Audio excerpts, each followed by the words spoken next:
بسم الله الرحمن الرحيم. الصبح بدا من طلعته والليل دجى من وفرته. الله الله الله. بسم الله الرحمن الرحيم. إن الحمد لله نحمده ونشكره ونستعينه ونستغفره ونستهديه ونؤمن به ونتوكل عليه ونعوذ بالله من شرور أنفسنا ومن سيئات أعمالنا. من يهده الله فلا مضل له ومن يضلله فلا هادي له. ونشهد أن لا إله إلا الله وحده لا شريك له ونشهد أن محمدا عبده ورسوله أرسله بالحق بشيرا ونذيرا بين يدي الساعة. من يطع الله ورسوله فقد رشد ومن يعصهما فقد غوى حتى يفيء إلى أمر الله. وإنه لا يضر إلا نفسه ولن يضر الله شيئا. وقال الله عز من قائل: أعوذ بالله من الشيطان الرجيم. بسم الله الرحمن الرحيم. إن الله وملائكته يصلون على النبي يا أيها الذين آمنوا صلوا عليه وسلموا تسليما. اللهم صل على محمد وعلى آل محمد كما صليت على إبراهيم وعلى آل إبراهيم إنك حميد مجيد. اللهم بارك على محمد وعلى آل محمد كما باركت على إبراهيم وعلى آل إبراهيم إنك حميد مجيد. Respected listeners, Assalamu alaikum wa rahmatullahi wa barakatuh. Alhamdulillah, for most of the evening you've been listening to various scholars speak about various aspects of Imam Abu Hanifa rahmatullahi alayhi's personality, life and character, and his learning.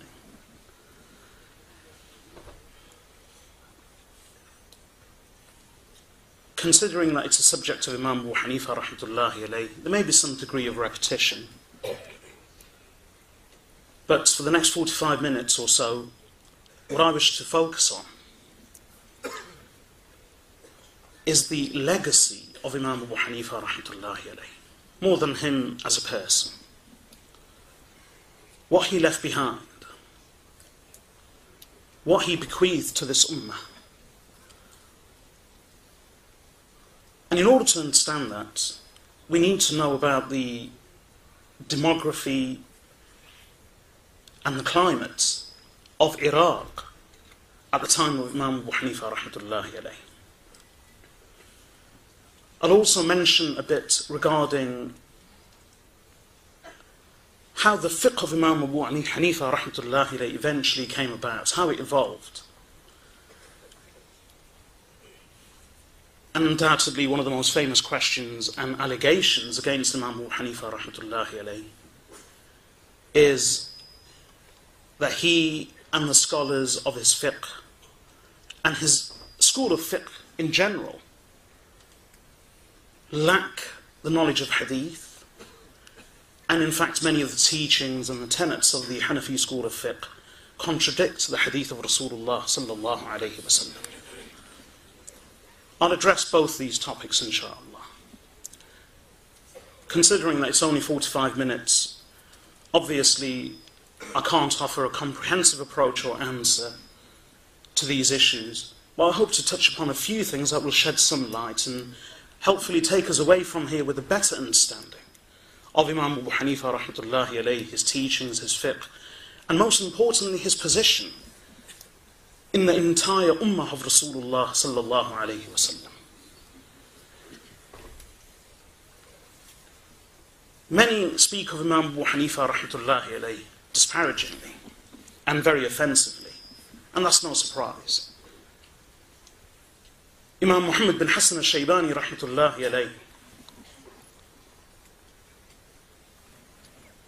someone informed him that people speak ill of you. Imam Muhammad was one of the most famous students of Imam Abu Hanifa.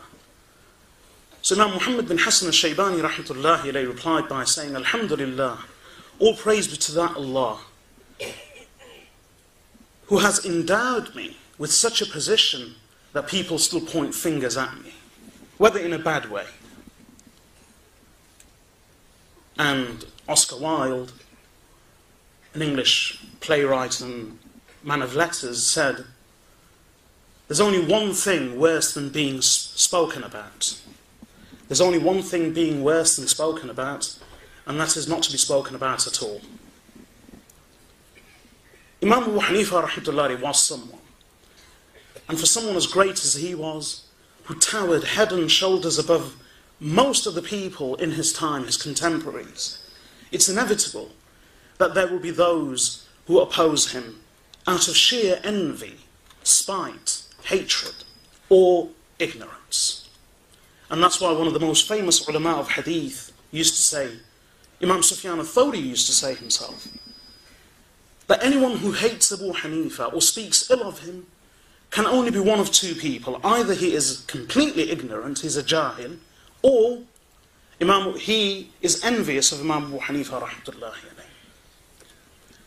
And Imam Abu Hanifa rahmatullahi alayhi's trial of being disparaged, of spoken against, of being accused of the wildest of things, is no different to that of many great people. In fact, a poet says, قِيلَ إِنَّ اللَّهَ ذُو وَلَدٍ وَقِيلَ إِنَّ الرَّسُولَ قَدْ كَهَنَ مَا نَجَى اللَّهُ وَالرَّسُولُ مَعًا مِنْ لِسَانِ الْوَرَى فَكَيْفَ أَنْهُ. The poet says, it has been said that indeed Allah has a son. And it has also been claimed that the Prophet Muhammad sallallahu alayhi wasallam was a soothsayer. So if Allah and His Messenger sallallahu alayhi wasallam both together have not been spared the tongues of mankind, then what about me? And another poem that many people would use about Imam Abu Hanifa rahmatullahi alayhi is حسد الفتى إذ لم ينال سعيه فالناس له أعداء وخصوم كضرائر الحسناء إذ قلنا لوجهها حسدا وبغضا إنه لدميم. That they envied the young man when they could not keep up with his pace. So people are his adversaries and his enemies, like the co-wives of a beautiful and fair maid who say of her that she is ugly, merely out of spite and envy. So they are unable to withstand his greatness, his knowledge, his piety, his standing. And when there is no argument, the next stage of the argument is character assassination. And that's all Imam Abu Hanifa rahmatullahi alayhi has been a victim of. We do not claim that he is greater than he was. We do not wish to ascribe to him any more than what Allah had given him. And we do not wish to attribute to him in bigotry an iota more than Allah subhanahu wa ta'ala had bestowed upon him. But he, in his being a victim of such allegations and such abuse, is no different to, for instance, Sayyidina Ali radiyallahu anhu. Sayyidina Ali radiyallahu anhu, when he passed away, many in the ummah divided themselves, well, some in the ummah divided themselves into two groups. There was one group that didn't stop at recognizing him for his virtue, but that elevated him to the rank of being a god. So they claimed that Sayyidina Ali radiyallahu anhu is God incarnate on earth. And there were others who went to the extreme of calling the beloved son-in-law of Rasulullah sallallahu alayhi wasallam and someone of the caliber of Sayyidina Ali radiyallahu anhu a disbeliever. So the same with Imam Abu Hanifa rahmatullahi alayhi. Some have indeed fabricated hadith in honor of Imam Abu Hanifa rahmatullahi alayhi. And we repudiate those and we absolve any connection, ourselves of any connection with them. And at the same time there are those who've gone to the extreme of calling Imam Abu Hanifa rahmatullahi alayhi ad-Dajjal. So he is no different to the greats of history and of yore, in that there are those who go to both extremes. And our attitude should be of everyone in the ummah, of him, his views, his works, his books, his writings, his teachings. Like Imam Shafi'i rahmatullahi alayhi said, أَبَى اللَّهُ أَن يَعْصِمَ كِتَابًا إِلَّا كِتَابَهُ. Allah has refused to protect any book from error except his own book. There is only one book on earth which as Muslims we believe is free from any error, and that is the Quran of Allah subhanahu wa ta'ala. Beyond that, we do not ascribe infallibility and innocence and protection to anyone or anything else apart from Rasulullah sallallahu alayhi wasallam and the Anbiya alayhi wassalatu wassalam.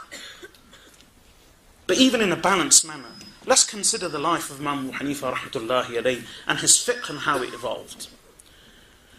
In order to understand that, we need to look at a bit of history.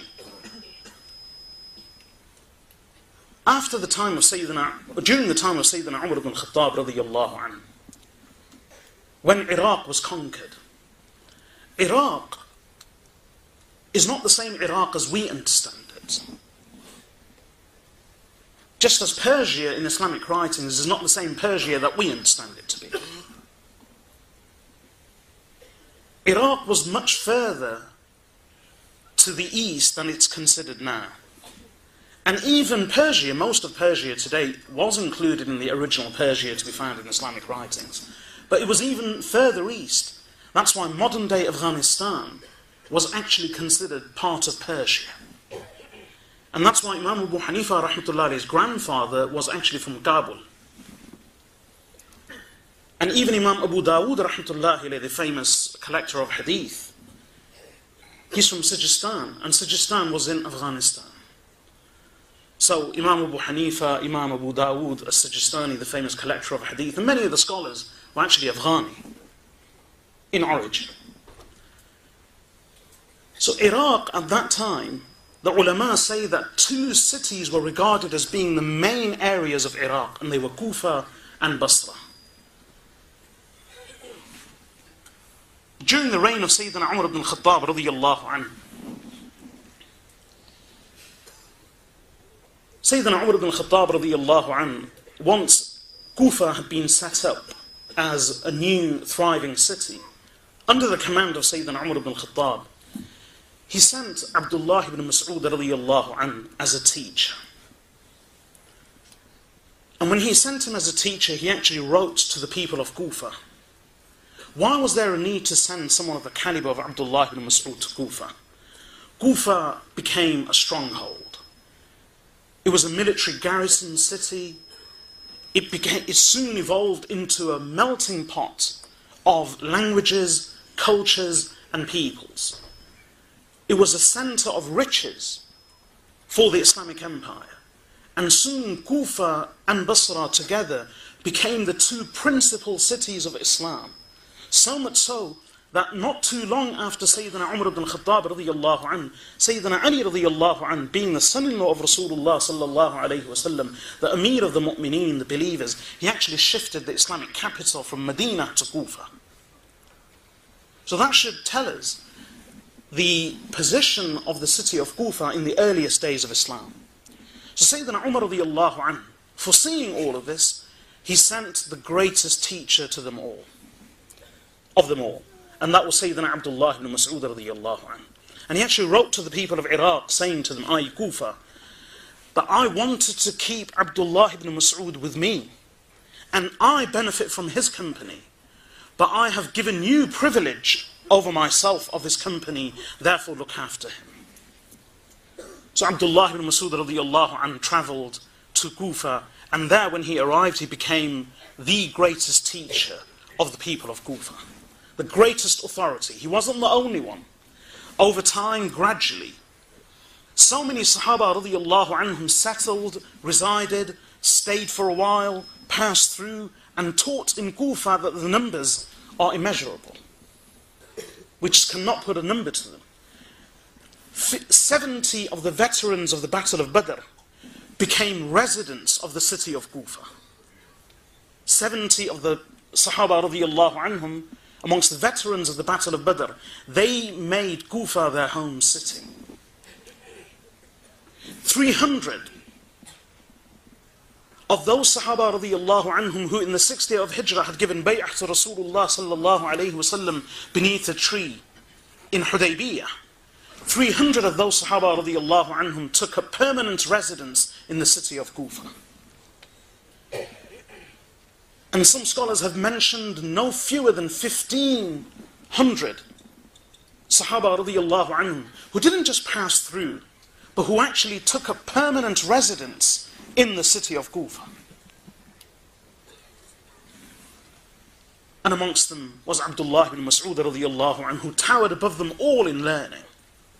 Abdullah ibn Mas'ud radiyallahu anhu, he was sent with the primary purpose of teaching the people of Kufa. Thousands eventually graduated under him, according to some estimates. More than 4,000 scholars graduated under Abdullah ibn Mas'ud radiyallahu anhu. And Abdullah ibn Mas'ud was Abdullah ibn Mas'ud. A few years later, when Sayyidina Ali radiyallahu anhu shifted the capital of Islam from Medina to Kufa, and he arrived in Kufa, when he saw the centers of learning, when he saw the scholarship, when he saw the preeminence of the scholars of Kufa in the sciences of Islam, this was Sayyidina Ali radiyallahu anhu. He remarked, Rahimallahu ibn Ummi Abd, قد ملأ هذه القرية علما. May Allah have mercy on Ibn Ummi Abd, a name of Abdullah ibn Mas'ud. Indeed, he has filled this city with knowledge. And in one narration he said, the Ashabu Abdullah Surja هذه القرية. The students of Abdullah ibn Mas'ud are the lamps of the city of Kufa. Now, imagine the greatest expanding empire of the time, the seat of Khilafah, the capital of the ever-expanding Islamic empire, the most prominent city in the whole of the Islamic world, in many ways, in learning, in scholarship, in language, in poetry, and the political capital, and the largest military garrison. That was no small place. The best of the best resided there, and chief amongst them was Abdullah ibn Mas'ud as a teacher. Then Sayyidina Ali radiyallahu anhu continued to teach the people. And thus, I mention all of this to state that the learning of Kufa and the learning in the city of Basra, and therefore the whole of Iraq, which was the richest, the grandest, and the most powerful part of the Islamic empire at the time, all of this learning referred back to two noble Sahaba radiyallahu anhum. There were many. However, all of them were overshadowed by two individuals. And these two individuals were Sayyidina Abdullah ibn Mas'ud and Sayyidina Ali ibn Abi Talib radiyallahu anhuma. The thousands of Sahaba who lived there, all taught, all narrated hadith, all passed on their learning, their wisdom and their teaching. But they were overshadowed by two great Sahaba, Abdullah ibn Mas'ud and Ali radiyallahu anhu. And many of the Tabi'een used to say that we have sat with the Sahaba radiyallahu anhum. We're not even talking about the period after the companions. We're talking about the period of the companions themselves. They would say that we have sat with various Sahaba radiyallahu anhum, and we have discovered that the knowledge of all the companions ultimately refers back to and ends with two individuals, Ali ibn Abi Talib and Abdullah ibn Mas'ud. In fact, Imam Masruq rahmatullahi alayhi would say that I have sat with the companions of Rasulullah sallallahu alayhi wasallam, and I have found them to be like pools of water. There are some pools of water that provide water and that irrigate and quench the thirst of two people. And there are pools of water that provide water, irrigate and quench the thirst of 10 people. And there are pools of water that provide water and irrigate and quench the thirst of 100 people. And then there are those pools of water which, if all the people of the earth were to gather and come to that pool of water, their thirst will be collectively quenched, and not one of them would go back with any disappointment. One pool would be enough to irrigate all the people of the world. And that one pool, amongst the people of that one pool, is Abdullah ibn Mas'ud radiyallahu anhu. He described him as being a single pool who was sufficient to irrigate and water and quench the thirst of all the people of the world. And what he meant was in terms of knowledge, inspiration and piety. And these were the leading tabi'een who gave such verdicts, the successors to the Sahaba radiyallahu anhum. I mention this because this was the climate of learning. In this climate, which became the chief center of learning, not just for fiqh. Fiqh came later. Qur'an, qira'ah. The greatest imams of Qur'an, whose qira'ah we recite today, were from Kufa. we all learn about Arabic. Arabic grammar was not set by the Bedouin of the Arabs. Arabic grammar and the laws of Arabic grammar were set by the scholars of Basra, but more importantly of Kufa. Kufa became a center of learning during that time, immediately after the Sahaba radiallahu anhum, of logic, of mathematics, of secular sciences, of hadith, of fiqh, of the Arabic language. It was the melting pot of languages, cultures, sciences and learning. In that environment, the greatest scholar, one of the greatest scholars who inherited all this knowledge of Abdullah ibn Mas'ud radiallahu an and Sayyidina Ali radiallahu an, two of the chief scholars amongst the Tabi'een were Alqamah and Aswad rahmatullahi alayhima. And of their students, some of the chief, one individual who inherited that knowledge and who was recognized as having inherited that knowledge and that treasure, and that who succeeded Alqamah and Aswad in that knowledge, was Imam Ibrahim al-Nakha'i. He wasn't just one individual. He towered head and shoulders above everyone else. And the chief student of Ibrahim al-Nakha'i was Hammad ibn Abi Sulaiman. And Hammad ibn Abi Sulaiman, his most famous and most brilliant student, who gained all of that knowledge that came trickling down from the companions and from the Tabi'een, was none other than Imam Abu Hanifa rahmatullahi alayhi. I mention this brief history to show that Imam Abu Hanifa rahmatullahi alayhi was not in some forgotten part of the world or in a small village where he had a couple of students around him who used to teach. Rather, Imam Abu Hanifa rahmatullahi alayhi was the most leading Imam of his time in the sciences of Islam, in the greatest capital of the Muslim world.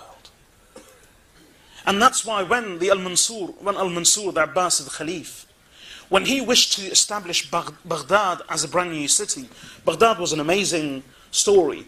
It was the first city in the world to actually have been planned from the very beginning and from the outset.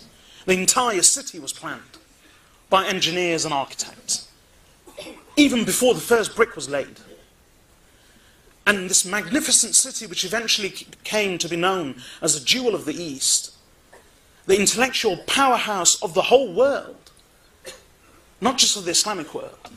This city, Baghdad, when Al-Mansur, the Abbasid Khalif, wished to establish it, who did he want to make the chief judge of all the scholars of the Islamic world? None other than Imam Abu Hanifa rahmatullahi alayhi, because of his position. Imam Abu Hanifa rahmatullahi alayhi refused for various reasons, and eventually he was punished, he was tortured, and despite being tortured, he remained unswerving, faithful and loyal to what he believed that he had inherited from the Sahaba radiallahu anhum and the Tabi'een. And as thus, he died a martyr at the hands of oppressors.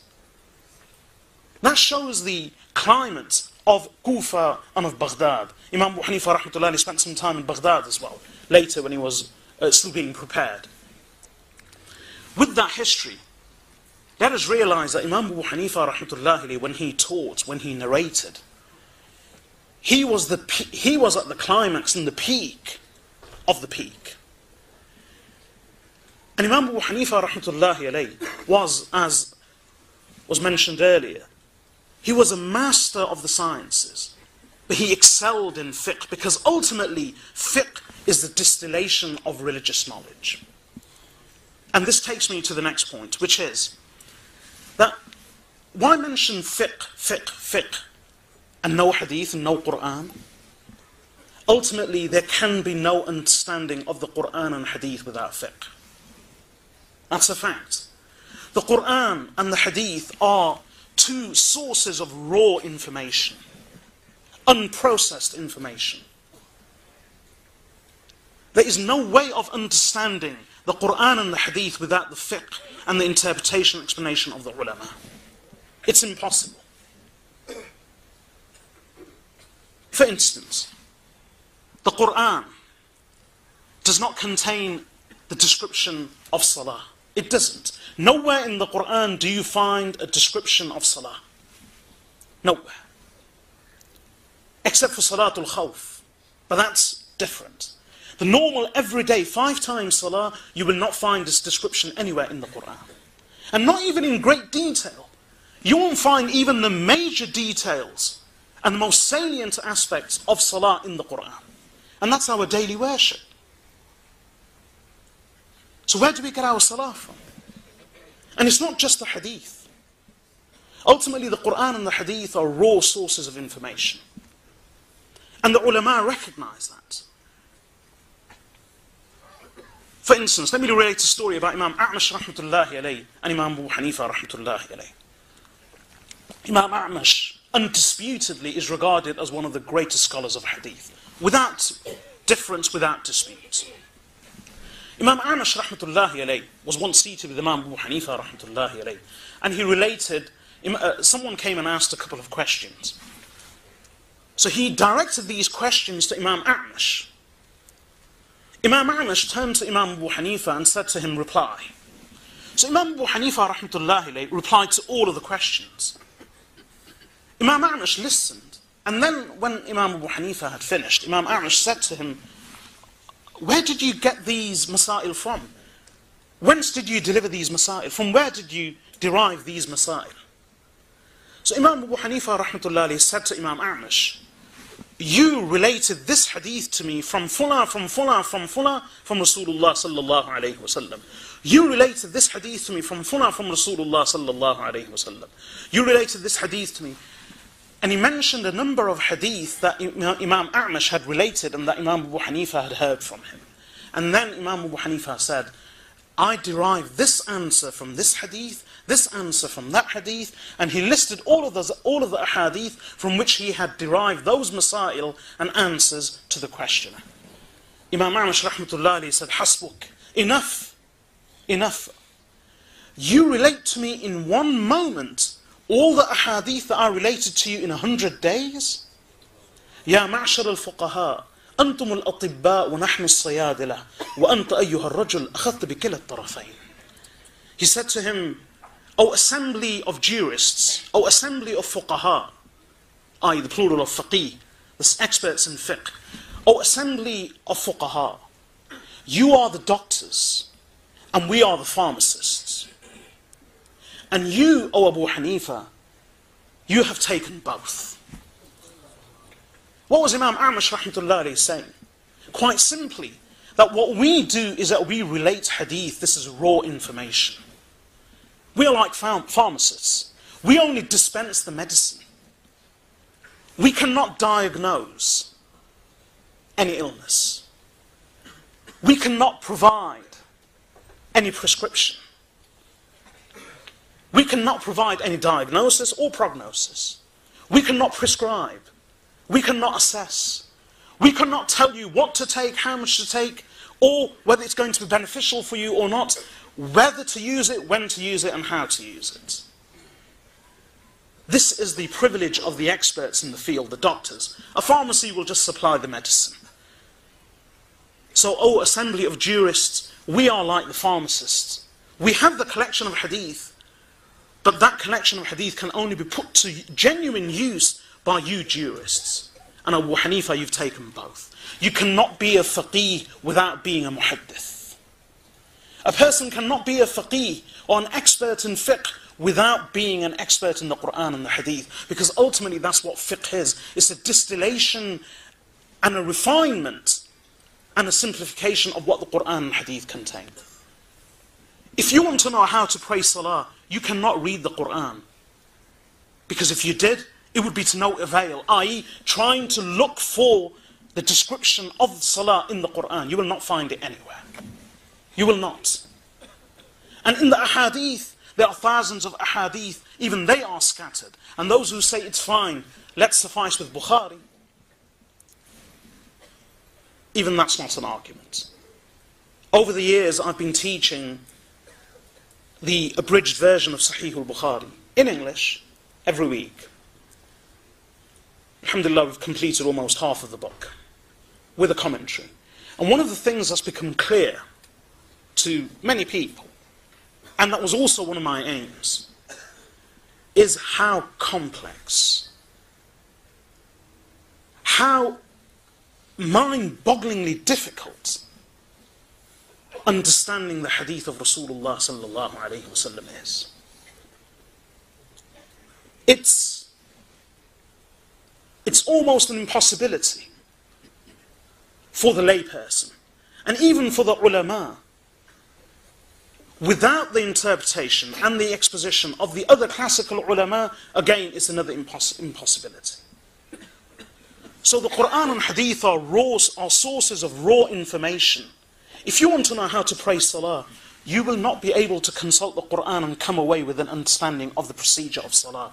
You will have to resort to the books of fiqh, where the book of fiqh will simply tell you from beginning till end that this is how you pray. You won't delve into the evidences, the arguments, because they are too complex. As a Muslim, you simply want to know how to pray Salah. And religious law is not just about Salah. Religious law, may Allah have mercy on the ulama of Islam, they didn't just distill the Salah for us. They distilled hundreds of thousands of masail from the Quran and Hadith for us. And that's what used to happen during the time of Imam Abu Hanifa rahmatullahi alayhi. He wasn't just one teacher with a couple of students. Imam Abu Hanifa rahmatullahi alayhi.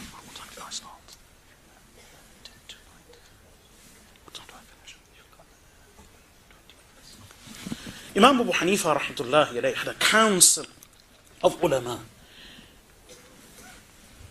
It was like a huge court. And in this court were the most brilliant minds of this of Kufa, of Basra and of Iraq. And Imam Abu Hanifa rahmatullahi, before I continue, didn't just limit his learning to Iraq. He went to Medina on many occasions. It's said that he did Hajj 55 times. On each occasion, without doubt, he met with the scholars of Mecca and of Medina.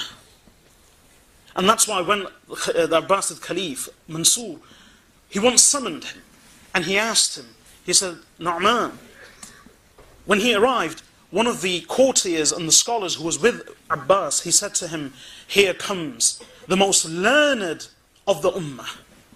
The most learned of the Ummah. So Al-Mansur, the Abbasid Caliph, asked Imam Abu Hanifa rahmatullahi alayhi, oh Nu'man, where did you get your knowledge from? So Imam Abu Hanifa rahmatullahi alayhi replied, I have gained my knowledge from the companions of Umar ibn al-Khattab, Abdullah ibn Umar, Abdullah ibn Abbas, and Abdullah ibn Mas'ud radiyallahu anhu. And the reason for mentioning these names is that the knowledge of Umar ibn al-Khattab radiyallahu anhu was from his companions, who were chiefly to be found in Medina and in Kufa. And the companions of Abdullah ibn Mas'ud in Kufa, the companions of Abdullah ibn Umar in Medina, and the companions of Abdullah ibn Abbas radiyallahu anhuma in Mecca.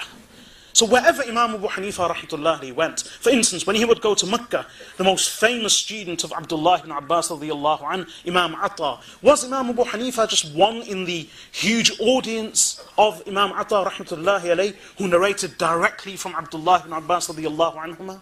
No.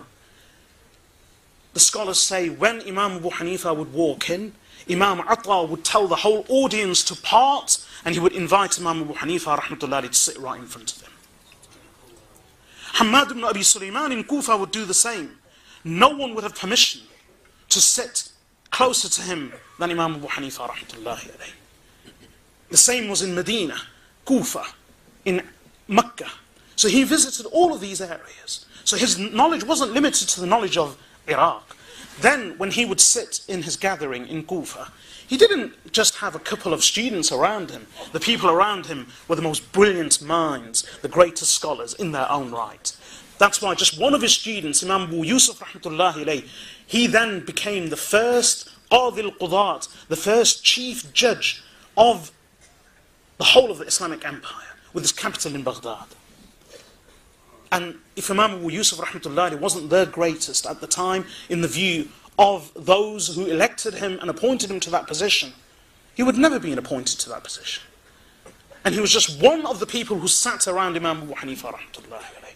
So he had this whole council of ulama, the likes of Imam Hassan, Imam Zufar, Imam Abu Yusuf, Imam Muhammad, who themselves were the teachers of the most famous ulama of hadith.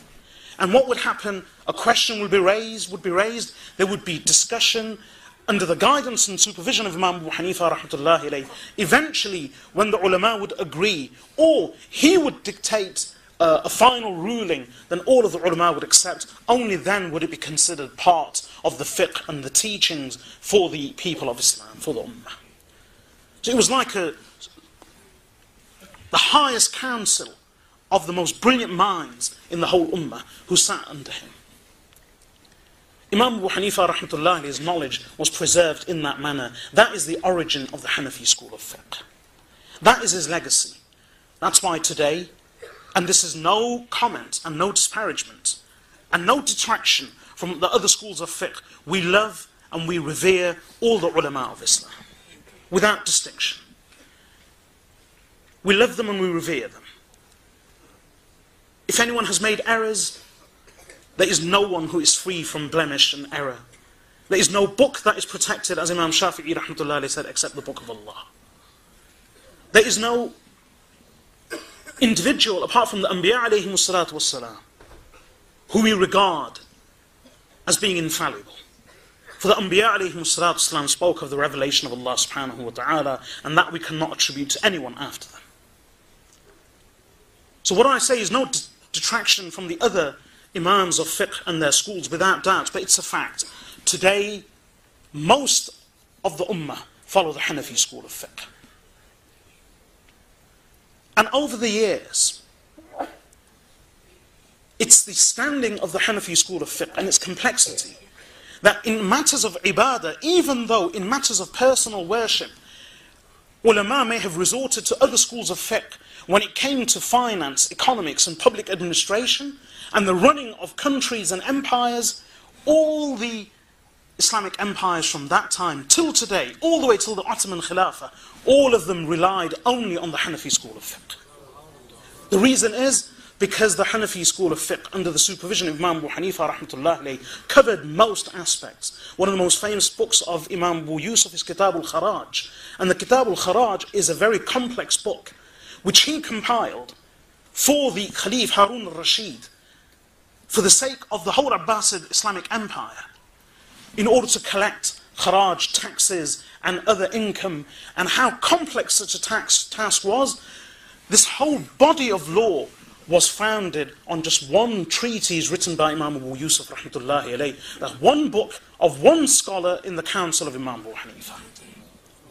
And that's been the case till today. So when it comes to personal worship, yes, people may resort to other schools of fiqh. But when it comes to finance, economics, extensive legal laws, even political laws, even the laws of siyar, i.e. diplomacy and dealings with other countries, throughout history, the ulama and the rulers have relied on the Hanafi school of fiqh. And can you imagine that all of that was set in the earliest days in the majlis of Imam Abu Hanifa rahmatullahi alayhi? And as far as his relationship with hadith is concerned, like I said, people have gone to the extent of calling him, saying that he never knew Arabic. Imam Abu Hanifa was in the capital of the Islamic Empire. As I said, that soon became the center of poetry, of literature, of grammar, and of the highest sciences. It wasn't just a political capital, it was a scholarly capital. And the lingua franca, there was only one language, or the most common language, the lingua franca, was Arabic. And Imam Abu Hanifa presided over the greatest council of scholars and minds in the whole ummah at that time. Can you imagine Imam Abu Hanifa rahmatullahi not knowing Arabic? Him being chosen to be appointed to the chief judge of the whole empire. That's an accusation not even worth replying to. Another accusation famous is the question of hadith. Very famous allegation. Quite simple. Sayyidina Abu Bakr as-Siddiq radiyallahu anhu. Was there anyone who spent more time with Rasulullah sallallahu alayhi wa sallam than Abu Bakr as-Siddiq radiyallahu anhu? Was there anyone? No. From the very beginning, the first mu'min and the first khalifa, Sayyidina Abu Bakr as-Siddiq radiyallahu anhu spent more time with the Prophet sallallahu alayhi wa sallam than anyone else. And quality time. Sayyidina Umar radiyallahu anhu used to say to Al-Mu'minin Aisha radiyallahu anha, and he used to say in general, that I used to say to Abu Bakr, oh Abu Bakr, you give me one night of yours and I am willing to give you my entire life. What night is that, oh Umar? that one night that you spent with Rasulullah in the cave of Thawr at the time of Hijrah. Just one night when Allah called him his companion in the Quran. Meaning, he spent time, but give me just one of those nights. No one spent more time than Sayyidina Abu Bakr as-Siddiq radiyallahu anhu. How many hadith does Sayyidina Abu Bakr as-Siddiq radiyallahu anhu relate? How many? Abu Hurairah radiyallahu anhu became Muslim in the 7th year of Hijrah. He only stayed 3 years with Rasulullah sallallahu alayhi wa sallam. Out of all of the Sahaba radiyallahu anhu, he is the most prolific narrator of hadith, more than 5,200. Sayyidina Abu Bakr as-Siddiq relates a handful. Sayyidina Abu Hurairah radiyallahu anhu relates more than 5,200. Habiba radiyallahu anha is the beloved wife of Rasulullah sallallahu alayhi wa sallam, the princess of Makkah, the daughter of Abu Sufyan, Rumlah bint Abi Sufyan, Habiba radiyallahu anha. She lived as a wife with Rasulullah sallallahu alayhi wa sallam, and she lived for many years thereafter. In all her time with Rasulullah sallallahu alayhi wa sallam and thereafter, Abu Hurairah radiyallahu anhu relates more than 5,200 hadith, Habiba radiyallahu anha relates 4. Sayyidina Umar ibn Khattab radiyallahu anhu, a famous companion from the very beginning, how many ahadith does he relate?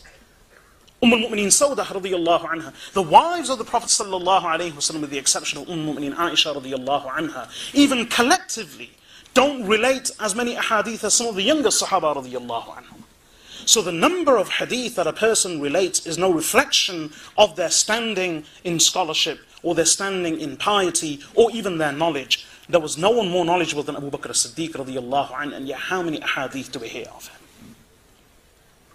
If the experts and the scholars of hadith regarded Imam Abu Hanifa rahmatullahi as their master, Imam Abu Yusuf, Imam Muhammad, Imam Zufar, Imam al-Hassan, these were the teachers of the hadith. To give you some examples, we've all heard of Imam Ahmad ibn Hanbal rahmatullahi alayh, the famous scholar of hadith. It's mentioned that Imam Ahmad ibn Hanbal memorized 1 million hadith. There are only a few thousand hadith, but when each hadith has a separate chain of narration, these separate chains of narration are in hadith terminology regarded as being 2 hadith. So the text may only be a few thousand hadith, but with different chains of narration, because the scholars would know their whole chain of narration. So with different chains of narration, can you imagine how complex that is? I narrate from Fullah, who narrates from Fullah, and then I narrate the same hadith from Fullah, who narrates from him, who narrates from him. In that manner, Imam Ahmad ibn Hanbal rahmatullahi is reputed to have memorized 1 million hadith. 1 million. And that's no exaggeration, because his own Musnad contains a minimum of 27,000 hadith. Published. Imam Ahmad ibn Hanbal memorized 1 million hadith. Imam Ahmad ibn Hanbal would say about Imam Yahya ibn Ma'in, Imam Yahya ibn Ma'in, that any Imam Yahya ibn Ma'in, Imam Ali ibn al-Madini. Who was Imam Ali ibn al-Madini? Imam Bukhari rahmatullahi alayhi says, "Mastasghartu nafsi inda ahadin illa Ali ibn al-Madini." Imam Bukhari memorized 10 million hadith, and he was a computer. Imam Bukhari says, in my entire life, mastasghartu nafsi inda ahadin illa Ali ibn al-Madini. In my entire life, I have never considered myself small. I have never been intimidated by any scholar, with the exception of Imam Ali ibn al-Madini. The only one who would scare Imam Bukhari out of his wits was Imam Ali ibn al-Madini, because of his standing in hadith and his scholarship. So I have never considered myself small. I have never been intimidated by anyone except Ali ibn al-Madini. That's who Ali ibn al-Madini was. So Imam Ali ibn al-Madini, Imam Ahmad ibn Hanbal, and Imam Yahya ibn Ma'in, and they would gather, this famous trio, they would gather and discuss hadith. Imam Ahmad ibn Hanbal says, we would discuss hadith and fiqh. When we would all differ, eventually we would turn to Imam Yahya ibn Ma'in and we would say, what do you say about this? Whatever Imam Yahya ibn Ma'in would say, we would all accept. If that was Ali ibn al-Madini, and yet he would defer to the authority of Yahya ibn Ma'in. If that was Ahmad ibn Hanbal, who memorized 1 million hadith, yet he would defer to the authority of Imam Yahya ibn Ma'in. And Imam Yahya ibn Ma'in says, with these hands of mine, I have personally written 600,000 hadith. And in one narration, I have personally written 1 million. That's not the ones he knew by heart, it's what he had actually transcribed and written. And Imam Yahya ibn Ma'in, he inherited over 1 million dirhams, that's about almost 1,100,000 pounds from his father. He spent every penny of it in the search for hadith, so much so that in the end he became so poor he couldn't even afford sandals. Over £1,100,000 he spent on the search for hadith. This Yahya ibn Ma'in, of whom Imam Ahmad ibn Hanbal says, Imam Ahmad ibn Hanbal had memorized 1 million hadith. And then Imam Ahmad ibn Hanbal says, any hadith that Yahya ibn Ma'in doesn't know is not a hadith. Who was Yahya ibn Ma'in? He was a student of Imam Abu Yusuf, and he would follow the Hanafi school of fiqh in such a degree that the ulama would say he would never depart from the teachings of Imam Abu Hanifa, rahmatullahi alayhi.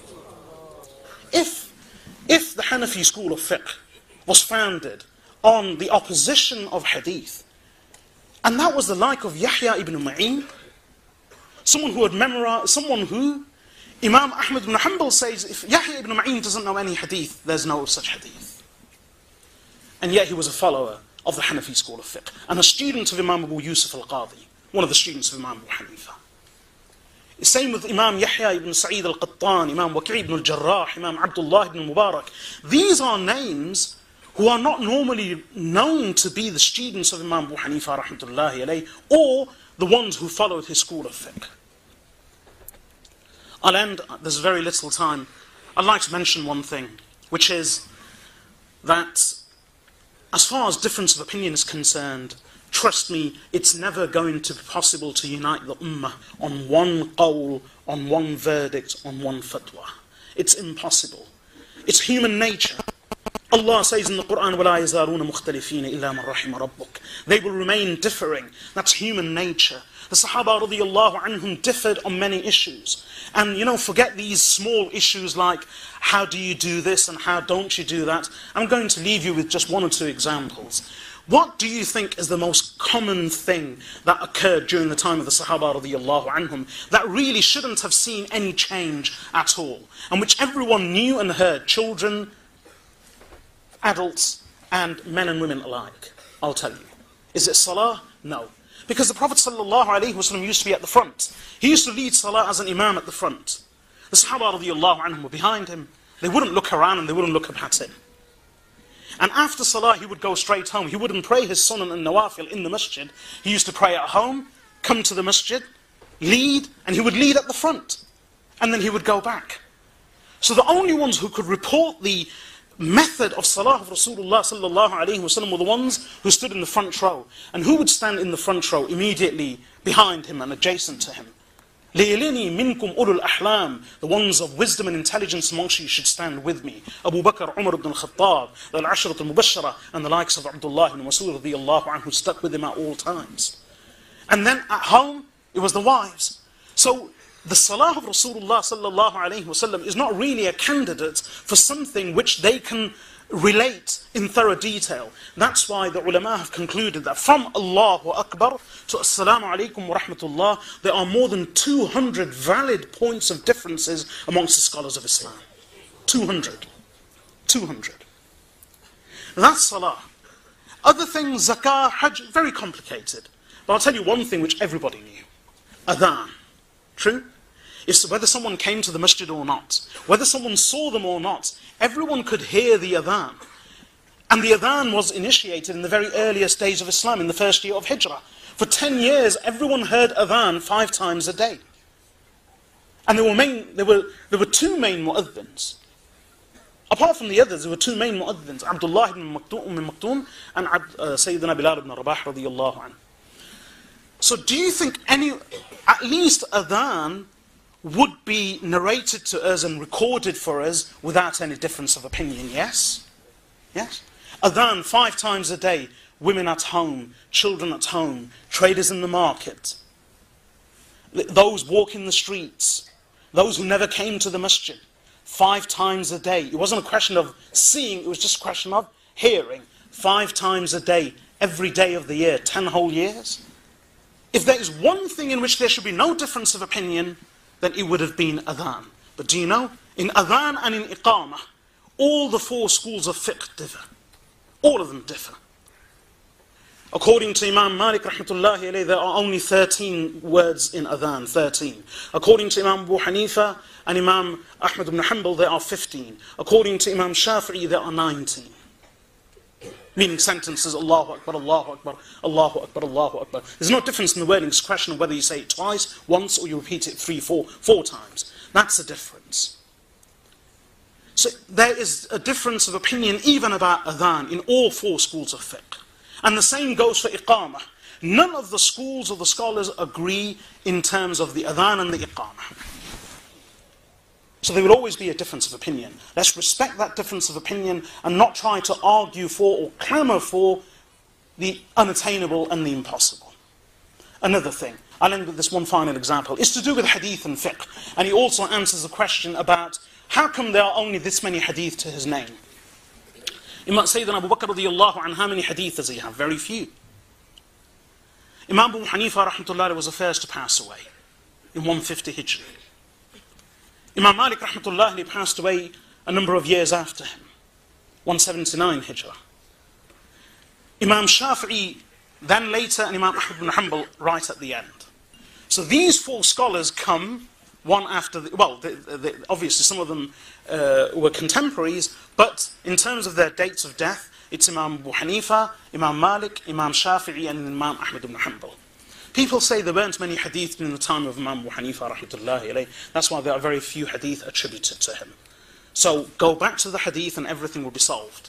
That's the argument, isn't it? As long as you go back to the hadith and stop following opinions, you will be able to get the correct verdict. Imam Abu Hanifa rahmatullahi alayhi came first. There is no book of hadith that he wrote. That's well known. He never wrote a book of hadith.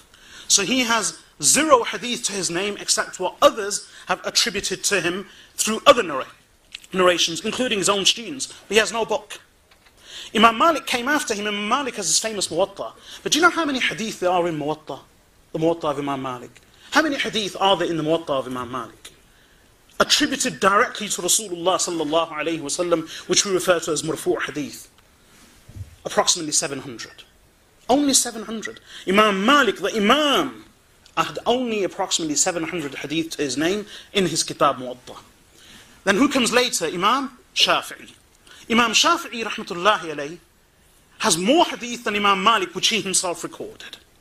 But not as many as the final one, Imam Ahmad ibn Hanbal. Imam Ahmad ibn Hanbal's book is published, the Musnad of Imam Ahmad ibn Hanbal, 27,000 hadith.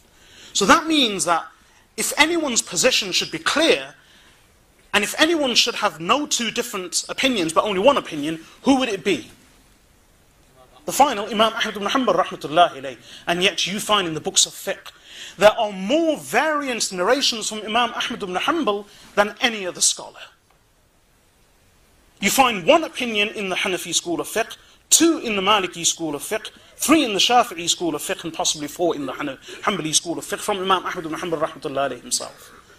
To give you one example, and that would never be the case if, because there was access to the hadith, that meant that the verdict of fiqh would be clear. And I'll end with this. Imam Abu Hanifa rahmatullahi alayhi, I'll give you one mas'ala and one example. When a person travels, and once he passes beyond the, necessary distance, or he intends the necessary distance for salah, we all know that he does qasr, he truncates and shortens his prayer. So 4 rak'at become 2 rak'at. Now the question is, does he have to do 2 rak'at, or can he do 4? I.e. qasr, the shortening, is it obligatory or is it optional? Imam Abu Hanifa rahmatullahi alayhi and the Hanafi scholars, they came first. Imam Abu Hanifa has zero hadith to his name, apparently. Would there be any confusion? Should there be confusion in the view of Abu Hanifa? Yes, because he never had a hadith. So Imam Abu Hanifa rahmatullah and the scholars of the Hanafi school of fiqh have one verdict, and that is, it's wajib, it's necessary, you have to shorten the prayer. Imam Malik came later. He has 700 hadith to his name in his own book, Kitab al-Muwatta. Should there be any confusion since he has 700 hadith? No. Imam Malik rahmatullah has two views. There are two narrations from Imam Malik. One of them is that it's sunnah mu'akkada to shorten the prayer. But you can still pray the full.